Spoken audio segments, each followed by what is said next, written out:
পশ্চিমাদের শত্রুতাকে বুড়ো আঙুল দেখিয়ে প্রতাপের সাথেই টিকে আছে মধ্যপ্রাচ্যের মুসলিম দেশ ইরান। তেহরানের পারমাণবিক অস্ত্র তৈরির অগ্রগতি নিয়ে শত্রুদের মধ্যে অনেক আগে থেকেই ছিল ভয় ও দুশ্চিন্তা। সে কারণে দ্বিতীয় মেয়াদে যুক্তরাষ্ট্রের ক্ষমতায় এসে ইরানকে কোণঠাসা করার পায়তারা করছেন ডোনাল্ড ট্রাম্প। বর্তমানে নতুন করে সামরিক সক্ষমতার প্রমাণ দিতে শুরু করেছে আঞ্চলিক পরাশক্তি ইরান।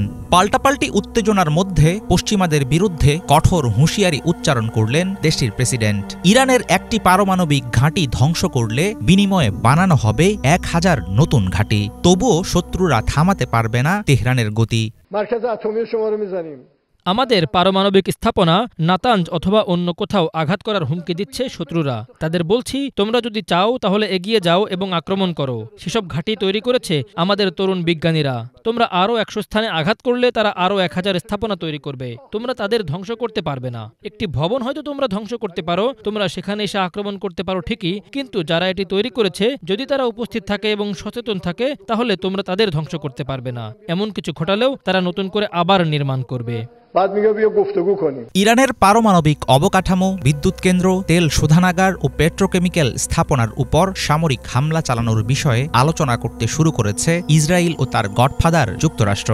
সম্প্রতি মার্কিন গোয়েন্দা সংস্থার বরাত দিয়ে প্রভাবশালী গণমাধ্যম ওয়াশিংটন পোস্ট জানায়, চলতি বছরের মাঝামাঝি সময় অর্থাৎ আগামী 6 মাসের মধ্যে ইরানের পারমাণবিক কর্মসূচির উপর আক্রমণ চালাতে পারে ইসরায়েল। ভয় তো পরের কথা, এসব হুমকির তোয়াক্কাও করছেন না সর্বোচ্চ ধর্মীয় নেতা আয়াতুল্লাহ আলী খামেনি সহ তেহরানের শীর্ষ নেতারা। বরং শত্রুদের ঠেকাতে পুরোদমে চলছে ইরানের প্রতিরক্ষা প্রস্তুতি। দেশটির সর্বোচ্চ ধর্মীয় নেতার কণ্ঠে শোনা গেল একই সুর। দেশ জাতীয় ইরানের নিরাপত্তা রক্ষার বিষয়টি কোনো তুচ্ছ কিছু না। আমাদের দেশের প্রতিরক্ষা ক্ষমতা আজ সুপরিচিত। ইরানের প্রতিরক্ষামূলক শক্তির কথা সবাই স্বীকার করে।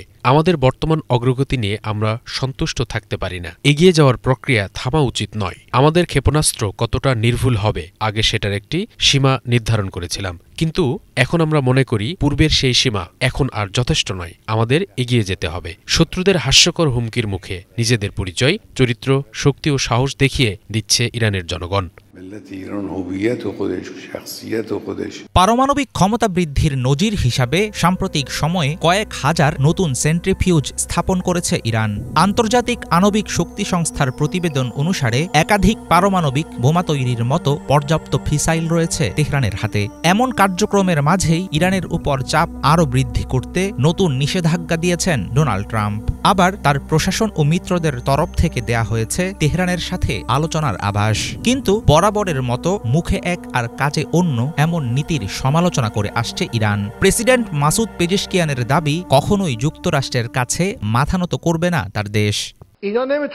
আমরা কখনো বলিনি যে আমরা আলোচনা করব না, কিন্তু ট্রাম্প এসে যখন ঘোষণা করেন তোমাদের এটা করতে হবে সেটা করতে হবে, একই সাথে নানা ধরনের নিষেধাজ্ঞাও আরোপ করে বলেন আসুন আমরা আলোচনা করি, তখন বিষয়টা কেমন হয়? আপনি যদি সত্যি আলোচনার মানুষ হয়ে থাকেন তাহলে কেন অসম্মানজনক আচরণ করবেন? কেন মানুষের পানি, রুটি, ওষুধ ও খাবার পাওয়ার সুবিধা আটকে দেবেন? মার্কিন যুক্তরাষ্ট্র চায় না যে আমরা আলোচনা করি, তারা চায় আমরা অপমানিত হয়ে তাদের কাছে আত্মসমর্পণ করি, কিন্তু আমরা সেটা করব না। শত্রুরা আমাদের পথ আটকাতে পারবে না, আমরা নিজেরাই আমাদের পথ খুঁজে নেব। ইরানের পরমাণু কর্মসূচির বিকাশ ও মিলিটারি পাওয়ার নিয়ে সবসময়ই ভয় আছে ইসরায়েল ও তার মিত্র পশ্চিমা শিবির। তেহরান যাতে পারমাণবিক বোমা বানাতে না পারে সেজন্য চেষ্টার কোনো কমতি রাখছে না শত্রুরা। একের পর এক নিষেধাজ্ঞা, আলোচনার টোপ, হামলার হুমকি থামাতে পারেনি ইরানের অগ্রগতি। মাটির গভীরে নতুন নতুন সমরাস্ত্র শহর, পারস্য উপসাগরীয় অঞ্চলে ভূগর্ভস্থ নৌঘাঁটি, অত্যাধুনিক ড্রোনের বহর, যুদ্ধমহড়া, সবকিছু মিলে ইরান যেন জানান দিতে চাইছে গায়ে আঁচড় লাগলে ছেড়ে কথা বলবে না তারা।